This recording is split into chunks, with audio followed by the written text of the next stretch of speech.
કાલે આપણે 5 સૃષ્ટિ વર્ગીકરણ પદ્ધતિનો અભ્યાસ કર્યો હતો. એની અંદર મોનેરા સૃષ્ટિ આખી પૂરી કરી હતી સંપૂર્ણ.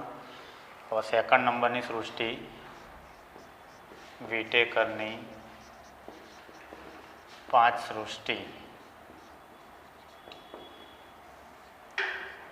પહેલા નંબરની મોનેરા જે આપણે કમ્પ્લીટ કરી નાખી. મોનેરા વિશે શું યાદ રાખવાનું હતું? તો એ આદિ કોષ કેન્દ્રી સૃષ્ટિ છે. વિટેકરની આ સિવાયની 4 સૃષ્ટિઓ યાદ રાખવાની. સુકોષ કેન્દ્રી સૃષ્ટિઓ કહેવાય. વિટેકરની 5 સૃષ્ટિઓ પૈકી સૌ પ્રથમ સુકોષ કેન્દ્રી સૃષ્ટિ કઈ? તો પ્રોટિસ્ટા.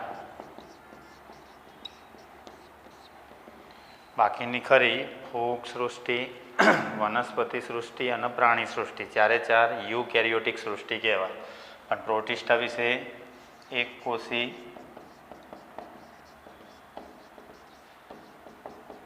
સુકોષ કેન્દ્રી સૃષ્ટિ છે. આઈએમપીમાં એક કોષી સુકોષ કેન્દ્રી સૃષ્ટિ આના પેટા પ્રકાર તરીકે લઈએ આપણે. તો પેટા પ્રકારની અંદર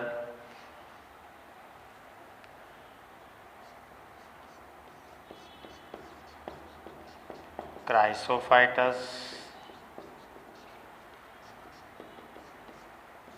ડાયનોફ્લેજેલેટ્સ,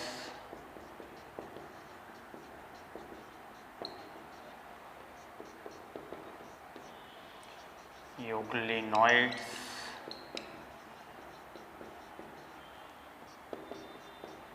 સ્લાઇમ મોલ્ડ, પાંચમા નંબરમાં પ્રોટોજુઅન્સ.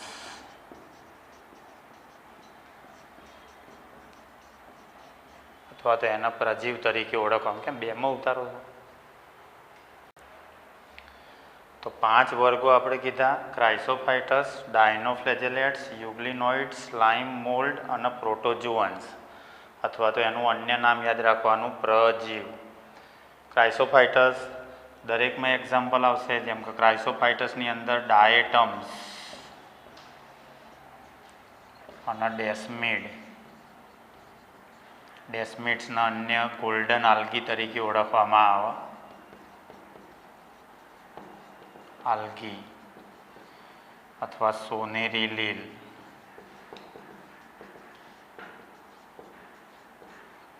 સુવર્ણ લીલ પણ કહેવાય.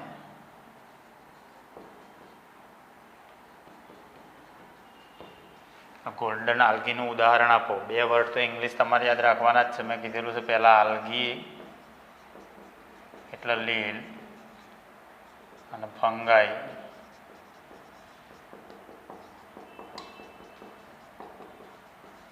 એટલે ફૂગ.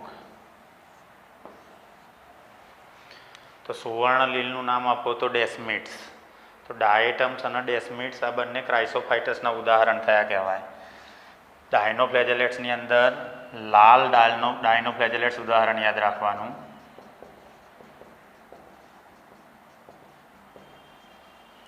એમાં એક્ઝામ્પલ ગોનિયોલેક્સ.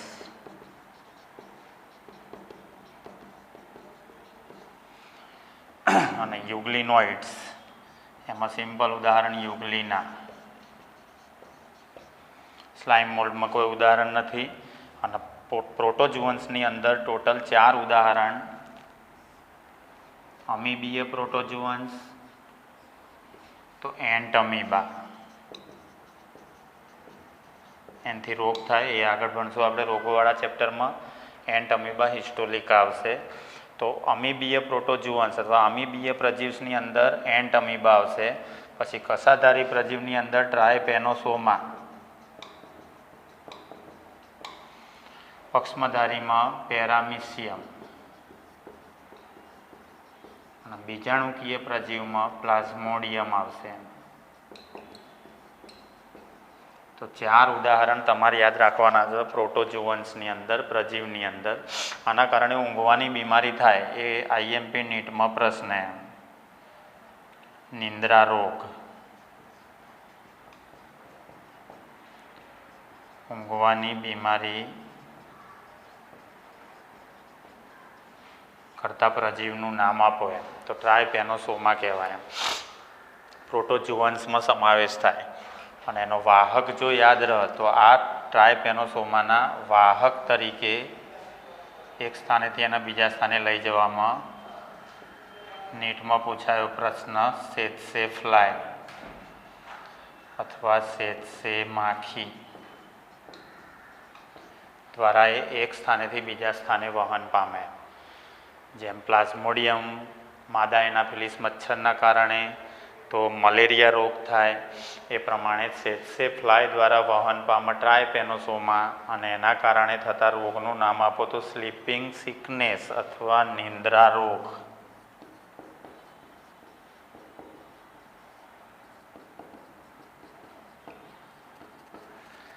સ્લીપિંગ સિકનેસ અથવા તો નિંદ્રા રોગ, ઊંઘવાની બીમારી કરતા પ્રજીવનું નામ આપો તો ટ્રાયપેનોસોમા એ મોસ્ટ આઈએમપી એમ. તો ટોટલ ઉદાહરણ કેટલા થયા કહેવાય ક્રાઇસોફાઇટસમાં? ડાયેટમ્સ અને ડેસ્મિડ્સ. ડાયેટમ્સ મહાસાગરોમાં મુખ્ય ઉત્પાદકો છે એવું આપણે ગુજરાત બોર્ડની ચોપડીમાં લખેલું છે ક્રાઇસોફાઇટસની શોર્ટ નોટની અંદર. Who are the chief producers in the oceans? તો જવાબ ડાયેટમ્સ. ખ્યાલ આવ્યો? મહાસાગરોમાં મુખ્ય ઉત્પાદક તરીકે કોણ વર્તે છે? તો જવાબ ડાયેટમ્સ. સિલિકા હોય એની દિવાલમાં ખબર હોય તો સિલિકાના કારણે એની દિવાલ મજબૂત કહેવાય એમ. મજબૂત એટલી બધી મજબૂત કે વર્ષો સુધી એ અવિનાશી રહે એમ, વિઘટન ના પામે એમ. એટલે ડાયેટમ્સ એના વસવાટમાં ભલે ડાયેટમ્સ મૃત્યુ પામે એમ પણ વસવાટમાં કોષ દિવાલનો મોટો જથ્થો છોડી જાય એમ, કારણ કે કોષ દિવાલ સિલિકા ધરાવતી હોવાથી ઇનડિસ્ટ્રક્ટિબલ કહેવાય, ઝડપથી વિઘટન ના પામે. ડાયેટમ્સ મરી જાય છતાં પણ એના અવશેષ સ્વરૂપે કોષ દિવાલ ત્યાં રહી જાય, સિલિકા ત્યાં રહી જાય. એટલે ત્યાંની માટી ડાયટોમેસિયસ અર્થ અથવા ડાયટોમેસિયસ પૃથ્વી તરીકે ઓળખવામાં આવે એમ. સિલિકાના કારણે SiO2 હોય સિલિકા, એટલે ચળકતી માટી હોય એકદમ એમ. એટલે એ માટી ફિલ્ટ્રેશન કરવા માટે, ગાળણ કરવા માટે, પોલિશ કરવા માટે એ બધામાં ઉપયોગી કહેવાય. ખાસ યાદ રાખવાનું, chief producers in the ocean, દરિયામાં અથવા મહાસાગરોમાં મુખ્ય ઉત્પાદક તરીકે કોણ વર્તે છે? તો જવાબ ડાયેટમ્સ. ડાયનોફ્લેજેલેટ્સ, એમાં લાલમાં ઉદાહરણ ગોનિયોલેક્સ. એમાં આવશે બે કસા આવેલી હોય, એક ઊભી કસા હોય અને એક આડી કસા હોય. એટલે આ રીતે બે કસાઓ ગોઠવાયેલી હોય. એટલે દ્વિકસાધારી પ્રોટિસ્ટાનું ઉદાહરણ આપો તો ડાયનોફ્લેજેલેટ્સ. વિષારી દ્રવ્યો ઉત્પન્ન કરે. ખ્યાલ આવ્યો? રેડ ટાઇડ્સ માટે જવાબદાર. આ રેડ ટાઇડ્સ એટલે ભરતી ઓટવાળો વિસ્તાર હોય દરિયા કિનારાનો અથવા સમુદ્રના, પ્રશ્ન એ રીતે આવો, સમુદ્રના પાણીના લાલ રંગ માટે, રાતા રંગ માટે જવાબદાર પ્રોટિસ્ટાનું નામ આપો તો જવાબ ગોનિયોલેક્સ. કેટલી કસા આવેલી હોય એની અંદર? બે. એક કસા ઊભી હોય અને બીજી કસા યાદ રાખવાનું આડી. આ રીતે બે કસા એના બોડીમાં ગોઠવાયેલી હોય, દ્વિકસાધારી કહેવાય. અને વિષ દ્રવ્યો ઉત્પન્ન કરે, એટલી ઝેરી અસર હોય. અલગ અલગ રંગના રંજક દ્રવ્યોના કારણે લાલ, લીલા, પીળા ડાયનોફ્લેજેલેટ્સ હોય, પણ મુખ્ય ડાયનોફ્લેજેલેટ્સનું ઉદાહરણ આપો તો રેડ ડાયનોફ્લેજેલેટ્સ, અને એમાં એક્ઝામ્પલ ગોનિયોલેક્સ. અને એ ગોનિયોલેક્સ વિષ દ્રવ્યો ઉત્પન્ન કરે, જેના કારણે ઘણા દરિયાઈ સજીવો મૃત્યુ પામે, ખાસ કરીને માછલીઓ મૃત્યુ પામે છે. યુગ્લિના, તો યુગ્લિનોઇડ્સમાં યુગ્લિનાની અંદર પણ બે કસા હોય, પણ યુગ્લિનામાં શું આવે? એક કસા ટૂંકી હોય અને બીજી કસા લાંબી હોય. આ કસાની ગોઠવણી ખાસ યાદ રાખવાની. યુગ્લિનાના રંજક દ્રવ્યો ઉચ્ચ કક્ષાની વનસ્પતિના રંજક દ્રવ્યો સાથે સામ્યતા દર્શાવે. યુગ્લિના આમ વિચિત્ર પ્રાણી, વિચિત્ર સજીવ કહેવાય, કારણ કે જ્યાં સુધી પ્રકાશ મળે ત્યાં સુધી એ સ્વાવલંબી પોષણ દર્શાવે. પ્રકાશની ગેરહાજરી હોય ત્યારે એ પરાવલંબી થઈ જાય. પ્રકાશની હાજરીમાં સ્વાવલંબી અને પ્રકાશની ગેરહાજરીમાં પરાવલંબી પોષણ દર્શાવતા સજીવનું નામ આપો તો યુગ્લિના. એટલે આનું લક્ષણ વનસ્પતિનું લક્ષણ કહેવાય અને પ્રાણીનું લક્ષણ કહેવાય, બંનેનું લક્ષણ કહેવાય. એટલે સાદી ભાષામાં એવું કહી શકાય વનસ્પતિ અને પ્રાણીને જોડતી કડીનું નામ આપો. લખી નાખજો ચોપડામાં, વનસ્પતિ અને પ્રાણીને જોડતી કડીનું નામ આપો તો યુગ્લિના. તો 3 પત્યા. ક્રાઇસોફાઇટસ, ડાયનોફ્લેજેલેટ્સ અને યુગ્લિના. ચોથા નંબરમાં સ્લાઇમ મોલ્ડ. મોલ્ડ એટલે જસ્ટ લાઈક ફૂગ જેવી રચના કહેવાય એમ. હા, આ એ રીતે પૂછાય, મૃતોપજીવી પ્રોટિસ્ટનું નામ આપો એમ.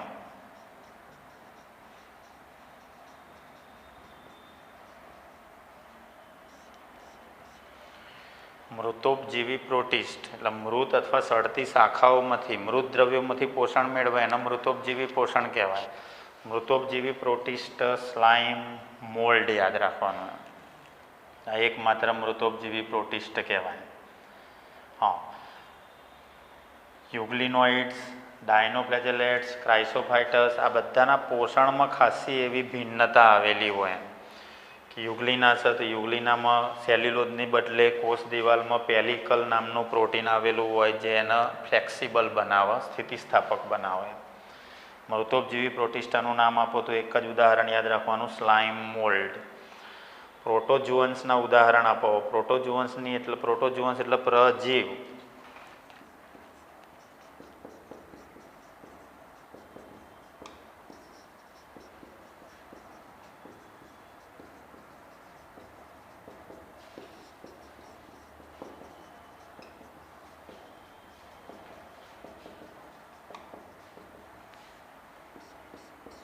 પ્રાણીઓના આદિ સંબંધીઓ અથવા પ્રાણીઓના પૂર્વજો.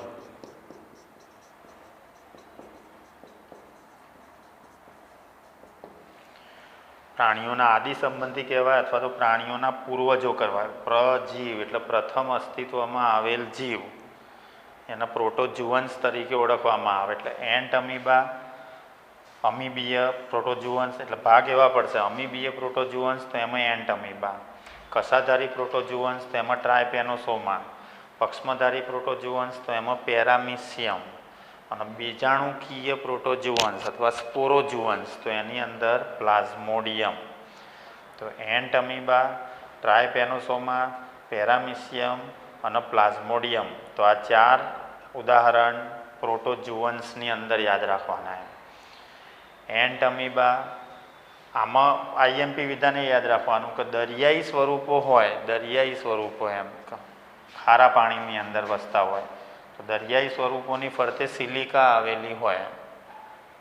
એન્ટ અમીબા નામના જે બી પ્રજીવ છે એ પ્રજીવ મીઠા પાણીમાં વસતા હોય, ખારા પાણીમાં વસતા હોય, પરંતુ એમાંથી જે ખારા પાણીના સ્વરૂપો છે, યાદ રાખજો વાક્ય, તો એમાં સિલિકા આવેલી હોય છે બાહ્ય સપાટી ઉપર.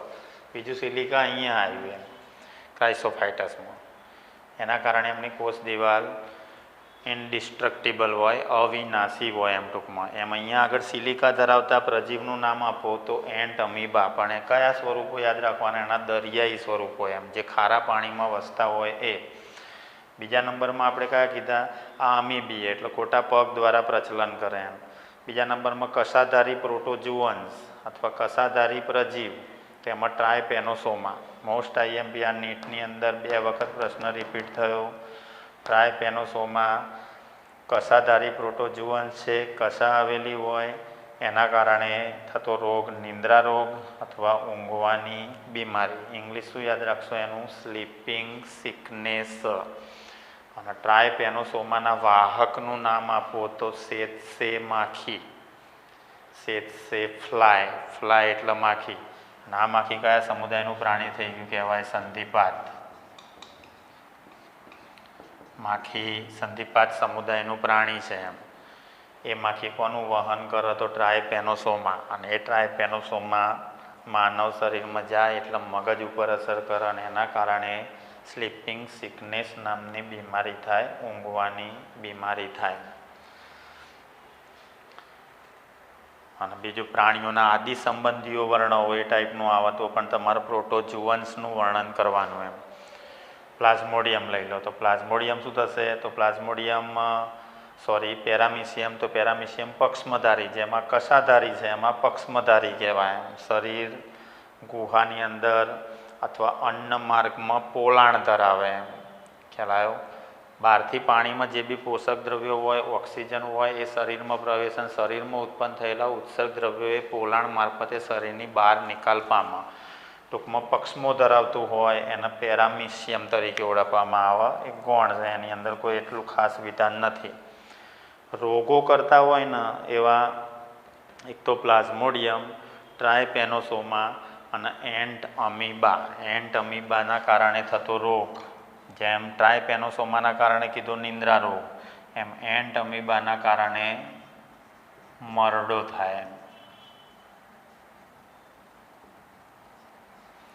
મરડાના ઇંગ્લિશમાં ડિસેન્ડરી તરીકે ઓળખવામાં આવે. તો એન્ટ અમીબાના કારણે થતો રોગ મરડો અથવા તો ડિસેન્ડરી. ટ્રાયપેનોસોમાના કારણે થતો રોગ સ્લીપિંગ સિકનેસ. પણ આ ટ્રાયપેનોસોમાના મનુષ્ય સુધી પહોંચાડવામાં વાહક કોણ જોઈએ? તો સેત્સે ફ્લાય. સેત્સે ફ્લાય. ફ્લાય એટલે માખી, અને એ માખી કયા સમુદાયનું પ્રાણી? યાદ રાખવાનું, સંધિપાત. બરાબર, નીટમાં 2 વખત પ્રશ્ન પૂછાય. લાસ્ટ આપેલું છે તમારા પ્લાઝ્મોડિયમ. પ્લાઝ્મોડિયમનું અન્ય લોકલ નામ યાદ રાખવાનું,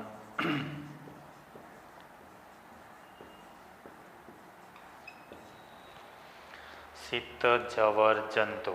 જવર એટલે તાવ, શીત એટલે ઠંડી, જંતુ એટલે જંતુ. ઠંડી લગાડીને તાવ આવતો હોય તો એના માટે જવાબદાર પ્લાઝ્મોડિયમ કહેવાય, અને એ પ્લાઝ્મોડિયમ પણ રોગિષ્ટ કહેવાય. એના પ્લાઝ્મોડિયમના કારણે થતો રોગ મલેરિયા. બહુ વિચિત્ર લક્ષણ જોવા મળતા હોય મલેરિયાના. એટલે માનવ વસ્તીને મૂંઝવણમાં મૂકી દે એવી બીમારી કરતો રોગ, એવી બીમારી એટલે મલેરિયા. લક્ષણો થોડા વિચિત્ર જોવા મળતા હોય. 3 રોગિષ્ટ કહું છું, હજુ કહું છું. એન્ટ અમીબા મરડો કરે, ટ્રાયપેનોસોમા નિંદ્રા રોગ કરે, અને પ્લાઝ્મોડિયમ છે એ મલેરિયા કરે. પણ પ્લાઝ્મોડિયમમાં પછી ભાગ આવશે, 2 ભાગ યાદ રાખવાના રહેશે તમારા. પ્લાઝ્મોડિયમ વાયવેક્સ અને પ્લાઝ્મોડિયમ ફેલ્સીપેરમ. પ્લાઝ્મોડિયમના 2 સ્પીસીસ આવે. આના કારણે પ્લાઝ્મોડિયમ, આના કારણે સાદો મલેરિયા થાય, આના કારણે ઝેરી મલેરિયા થાય.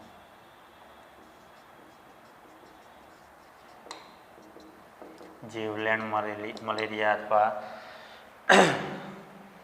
કયા મલેરિયામાં રોગ થવાની સંભાવના વધારે હોય તો ફેલ્સીપેરમના કારણે જે મલેરિયા થાય ને એમાં મૃત્યુની સંભાવના વધી જાય. મોટાભાગના મલેરિયા આ પ્રકારના હોય. તો આ બી પેટા પ્રકારમાં યાદ રાખજો. પ્લાઝ્મોડિયમના 2 સ્વરૂપ હોય, પ્લાઝ્મોડિયમ વાયવેક્સ અને પ્લાઝ્મોડિયમ ફેલ્સીપેરમ. પોઝ કરો. પ્રોટિસ્ટા સૃષ્ટિ, એના પેટા પ્રકાર બધા પૂર્ણ થયા. એટલે આજે પ્રોટિસ્ટા સૃષ્ટિ પણ પતી ગઈ. ગઈકાલ પતીથી મોનેરા સૃષ્ટિ. મોનેરા સૃષ્ટિમાં એક વિધાન ઉમેરી દેજો. સમગ્ર શરીર ઉપર કશા ધરાવતા બેક્ટેરિયાના નામ આપો.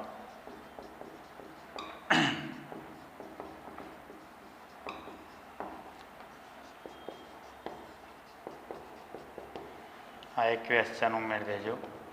સમગ્ર શરીર પર કશા ધરાવતા બેક્ટેરિયા. દાખલા તરીકે આ ટાઈપના બેક્ટેરિયા હોય સમગ્ર. પહેલાં તો ઓપ્શન લખી નાખીએ. ન્યુમોકોક્સ,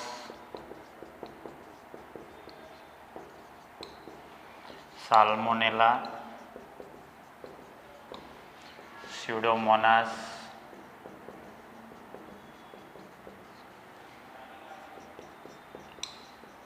નન. એટલે અહીંયા તમારે ટાઇટલ આપવાનું મોનેરા અને પ્રોટિસ્ટા સૃષ્ટિના IMP નીટના MCQ.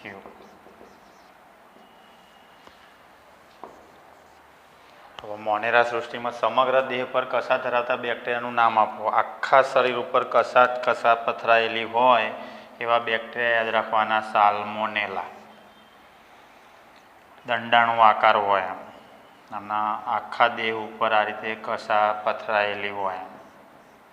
આ ટાઈપના હોય આ બેક્ટેરિયા. એટલે સમગ્ર દેહમાં કશા ધરાવતા હોય તો સાલ્મોનેલા.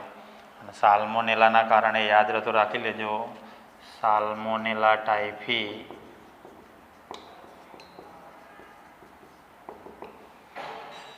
ટાઇફોઇડ રોગ કરે છે.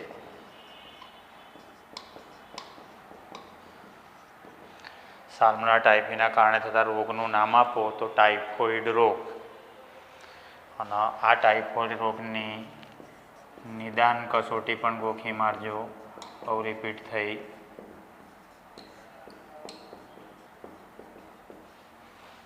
Widal test. તો કઈ કસોટી દ્વારા ટાઇફોઇડ નક્કી થાય? તો વિડાલ કસોટી દ્વારા ટાઇફોઇડ રોગ નક્કી થાય. તો ટાઇફોઇડ રોગ નક્કી કરતી પદ્ધતિ વિડાલ ટેસ્ટ. અને નિદાન કસોટી વિડાલ સાલ્મોનેલા ટાઇફી. યાદ રાખવાનું એમ, આ બેક્ટેરિયાનું નામ છે એમ. ખ્યાલ આવ્યો? એટલે આઈએમપી પ્રશ્ન એ થયો કે ટાઇફોઇડની નિદાન કસોટી અને ટાઇફોઇડ કરતાં બેક્ટેરિયાનું નામ આપો. ટાઇફોઇડની નિદાન કસોટી પૂછે તો વિડાલ ટેસ્ટ, અને ટાઇફોઇડ કરતાં બેક્ટેરિયાનું નામ આપો તો સાલ્મોનેલા ટાઇફી.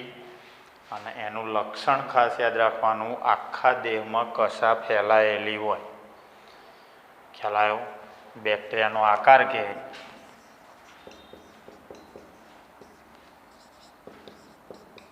દંડાણુ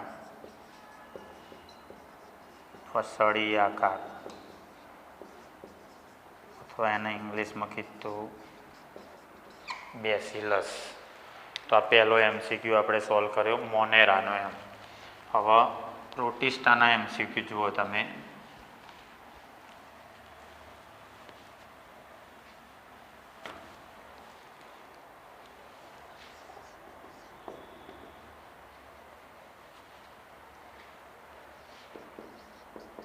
કસાધારી પ્રોટિસ્ટા ના ઉદાહરણોનું સાચું જૂથ.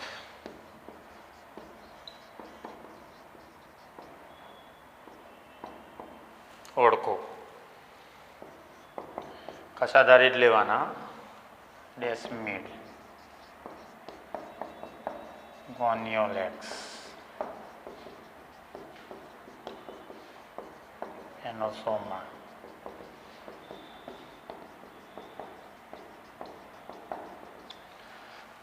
સ્લાઇમ મોલ્ડ,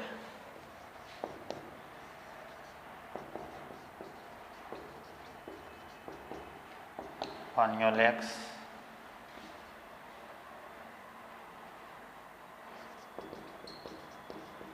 મિશિયમ, સ્લાઇમ મોલ્ડ.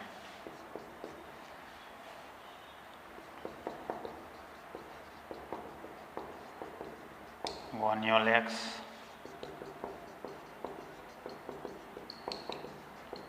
ટ્રાઇપેનોસોમા,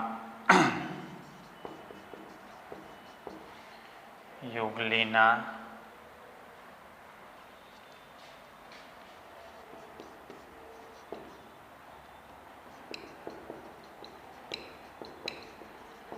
સ્લાઇમ મોલ્ડ, યુગ્લિના, ડાયટમ્સ. આ એક પૂછાયેલો પ્રશ્ન. કસાધારી પ્રોટિસ્ટા, એવા પ્રોટિસ્ટાના તમારે ઉદાહરણ આપવાના છે જેમાં માત્ર કસા આવેલી હોય. પક્ષમાં નહીં લેવાનું, ખોટા પગ નહીં લેવાના એમ. પ્રચલન માટેની રચના. તો આપણે કીધું ક્રાઇસોફાઇટસમાં તો કસા છે નહીં. ડાયનોફ્લેજેલેટ્સમાં કસા. ડાયનોફ્લેજેલેટ શબ્દમાં જ જવાબ છે. જુઓ તમે શબ્દ ડાયનોફ્લેજેલેટ્સ. શબ્દ ગોખવાની જરૂર નથી એમ. ડાય એટલે બે થાય એમ, અને ફ્લેજેલા એટલે કશા થાય. કશાને ઇંગ્લિશમાં ફ્લેજેલા, અને પક્ષમાં ઇંગ્લિશમાં સિલિયા કહેવાય. બે ઇંગ્લિશ વર્ડ યાદ રાખવાના. એટલે ડાય નો ફ્લેજેલેટ્સ, ડા એટલે લઈ લેવાનું 2, ફ્લેજેલેટ્સ એટલે ફ્લેજેલા, ફ્લેજેલા એટલે શું કહેવાય? કશા. એનો મતલબ 2 કશા આવેલી હોય. તો ગોનિયોલેક્સમાં આવા કશા, યુગ્લિનામાં કશા આવે, અને બીજા નંબરમાં ટ્રાયપેનોસોમામાં કશા આવે, કશાધારી પ્રજીવ અથવા કશાધારી પ્રોટોજુઅન્સ. તો જવાબ આનો કયો સેટ થશે? ગોનિયોલેક્સ, ટ્રાયપેનોસોમા અને યુગ્લિના. આ ફાઇનલ જવાબ રહેશે. બીજું કશાધારી, તમારે જો ચેપ્ટર નંબર 3 ચાલી ગયું હોય તો કશાધારી આલ્ગી પણ આવે એમ, કશાધારી લીલ પણ આવે એમ. કશાધારી લીલની અંદર ચેપ્ટર 3માં ફાઇસીસ એમ, ક્લોરોફાઇસી, ફિયોફાઇસી, રોડોફાઇસી. એમાં ક્લોરોફાઇસી અને ફિયોફાઇસી બેમાં કશા છે એમ, રોડોફાઇસી કશા વિહીન છે એમ. ક્લોરોફાઇસીની અંદર કશા મેક્સિમમ છે એમ, 2 થી 8 કશા એમ ટૂંકમાં. ફિયોફાઇસીની અંદર કશા ઓછી છે એમ ટૂંકમાં, 2 કશા એમ ટૂંકમાં. અને રોડોફાઇસીમાં કશાનો અભાવ છે એમ ટૂંકમાં. એટલે લીલ પણ કશા ધરાવે એમ, પણ કઈ લીલ લેવાની? ક્લોરોફાઇસી અને ફિયોફાઇસી એમ. તો આ એક આઈએમપી પ્રશ્ન. ક્વેશ્ચન નંબર 3 હવે.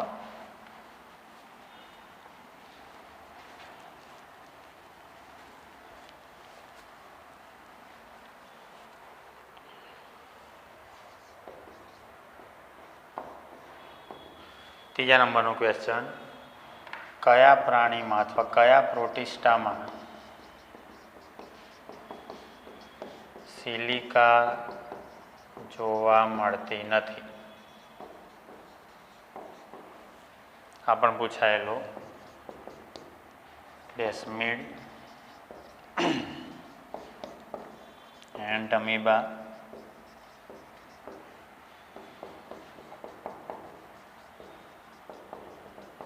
ગોનિયોલેક્સ,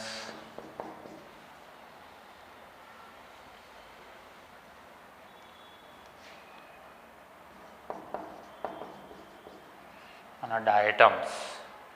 આન્સર શું રહેશે? સિલિકા ધરાવવા એવા પ્રોટિસ્ટામાં એક તો ક્રાઇસોફાઇટસ કીધું હતું, ડાયટમ્સ અને ડેસ્મિડ. સિલિકા ધરાવે એના કારણે એમની કોષ દિવાલ અવિનાશી હોય છે, એમનો ગુણધર્મ હતો એમ. એન્ટ અમીબા દરિયાઈ સ્વરૂપો હોય એમાં પાછું સિલિકા જોવા મળે એમ. ડાયટમ્સ, ડેસ્મિડ અને એન્ટ અમીબા 3માં હોય. સિલિકાનો અભાવ હોય ગોનિયોલેક્સમાં, યાદ રાખવાનું. એટલે આન્સર એનો સી રહેશે એમ. હા, પેલિકલ પ્રોટીન અથવા પહેલું આ લખી નાખો, વનસ્પતિ અને પ્રાણીને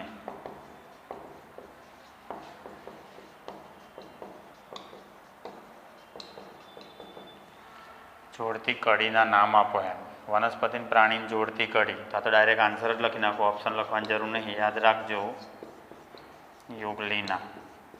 કારણ કે વનસ્પતિનું એ લક્ષણ છે અને પ્રાણીનું એ લક્ષણ છે. સ્વાવલંબી પોષણ બી દર્શાવવા, પરાવલંબી કેમ આને જોડતી કડી કહેવાય? જ્યાં સુધી પ્રકાશ મળે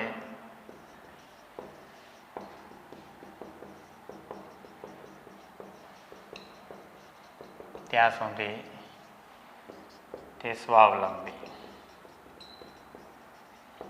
અને પ્રકાશના અભાવમાં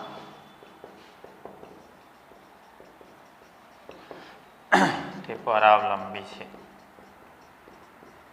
તો સ્વાવલંબી કોનું લક્ષણ થયું? વનસ્પતિનું. પરાવલંબી કોનું લક્ષણ થયું? પ્રાણીનું. એનો મતલબ એક જ સજીવમાં વનસ્પતિ અને પ્રાણી બંનેના લક્ષણો આવેલા છે, એટલે એને કહેવાય વનસ્પતિ અને પ્રાણીને જોડતી કડી તરીકે ઓળખવામાં આવે છે. 5મો ક્વેશ્ચન,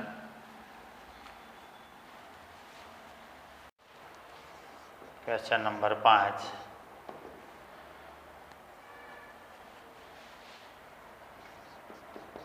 રોગિસ્ટ પ્રોટોજુઅન્સ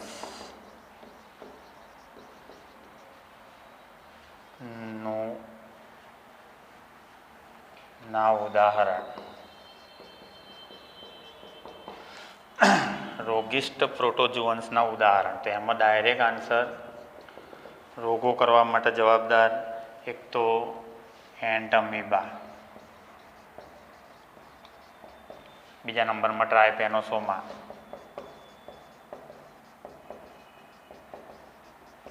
ત્રીજા નંબરમાં મલેરિયાવાળું લેવાનું પ્લાઝ્મોડિયમ. આ 3 ખાસ રોગિષ્ટ યાદ રાખવાના. કયા કયા રોગ થાય યાદ રાખી લો. મરડો થાય,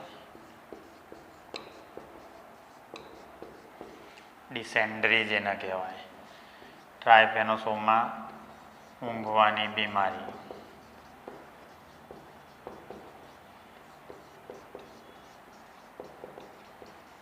સ્લીપિંગ સિકનેસ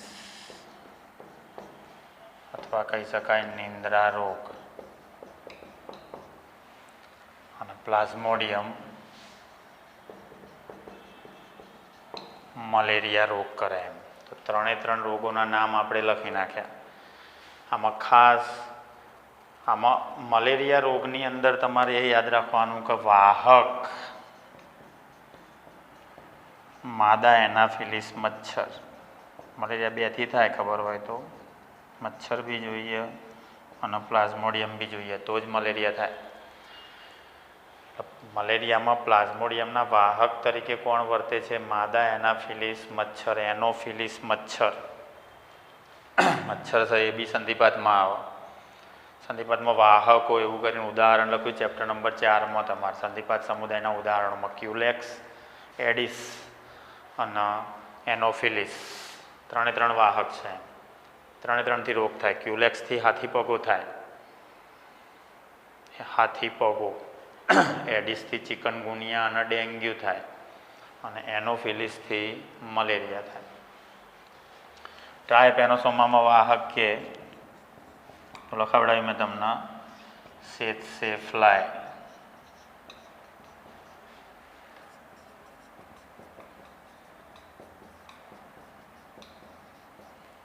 અથવા સેત્સે માખી.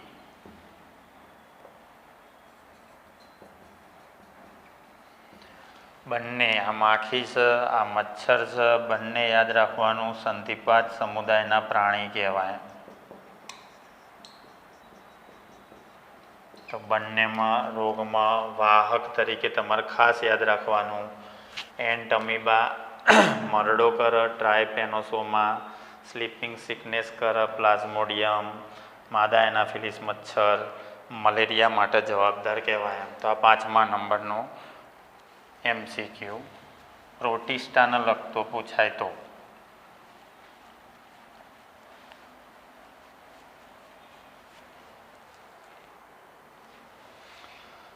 ક્વેશ્ચન 6 સોનેરી લીલ ઓળખો. તો આન્સર ડાયરેક્ટ લખી નાખવાનો ડેસ્મિડ. 7મો ક્વેશ્ચન કોની કોષ દિવાલ અવિનાશી હોય છે? શા માટે? આ બીજો એક IMP પોઈન્ટ. તો એમાં ડાયરેક્ટ આન્સર કોની કોષ દિવાલ અવિનાશી હોય તો ક્રાઇસોફાઇટસ નિયમ, ડાયેટમ્સ નિયમ.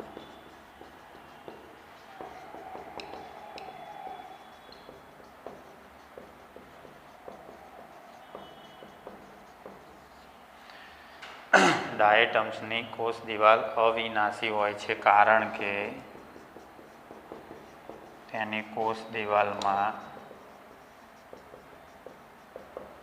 સિલિકા આવેલ હોય છે.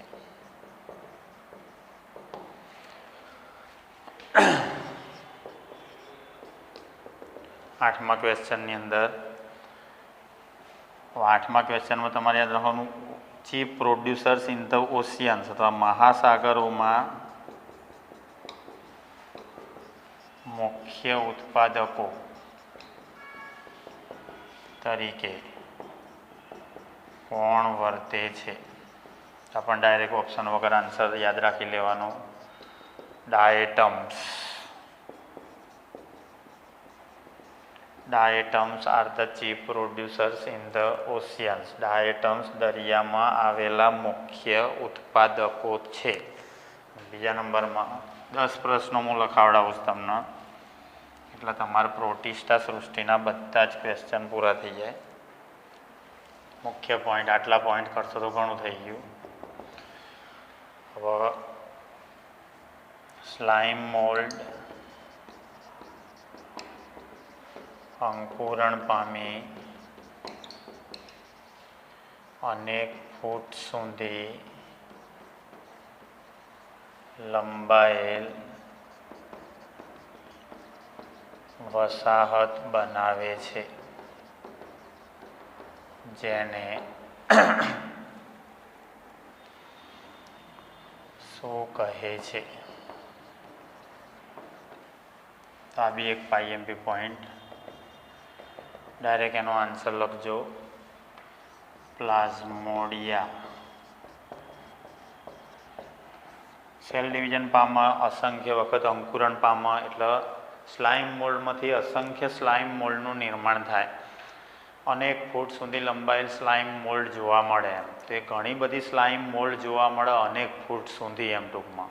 તો એ લાંબી જે એમનો રેસિડેન્ટલ એરિયા બન્યો, આખો એમનો વિસ્તાર બન્યો, એ વિસ્તારના પ્લાઝ્મોડિયા તરીકે ઓળખવામાં આવે. આખો જે લાંબો વિસ્તાર જોવા મળ્યો એમ ટૂંકમાં એમની વસાહત જ કહેવાય, એમની કોલોની કહેવાય એક પ્રકારની એમ. પણ અંકુરણ પામ્યા પછી પુષ્કળ પ્રમાણમાં એમની સંખ્યા જોવા મળતી હોય તો એ રીતે યાદ રાખવાનું. અને બીજું લાસ્ટ પોઈન્ટ, ક્વેશ્ચન 10, તમારા ડાયનોફ્લેજેલેટ્સમાં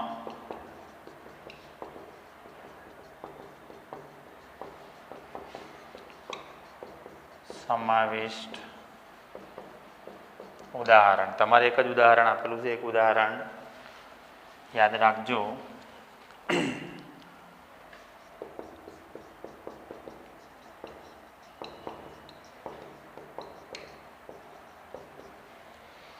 ગોનિયોલેક્સ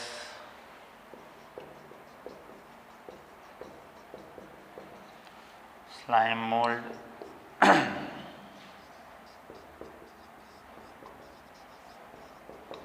નોટિલ્યુકા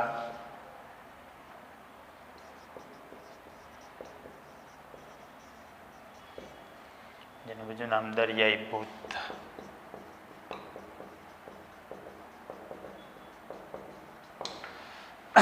અને ટ્રાયપેનોસોમા.